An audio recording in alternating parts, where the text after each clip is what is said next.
io sto bene, nel senso che l'importante in queste situazioni è non andare nel panico, credo. Per quanto riguarda la situazione qua a Hebron, adesso a 2 giorni, insomma, dall'inizio di questa guerra è più calma.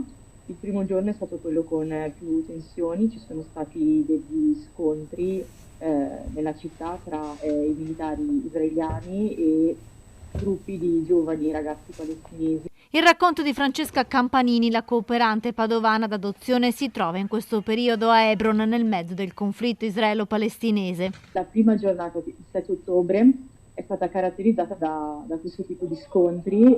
Io sono in un ostello che è molto vicino a un checkpoint e quindi ho visto quelli più vicini, ma ce ne sono stati diversi.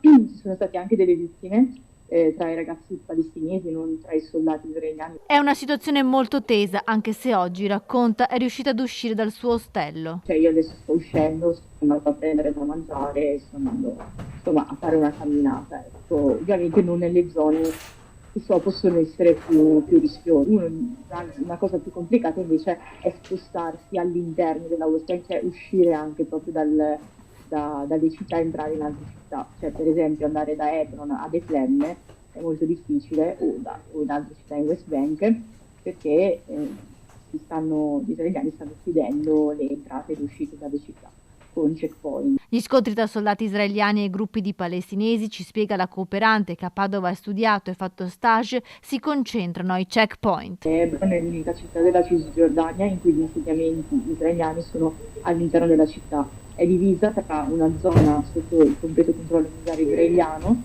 dove ci sono questi insediamenti e i soldati, e una zona invece sotto il controllo dell'autorità nazionale palestinese.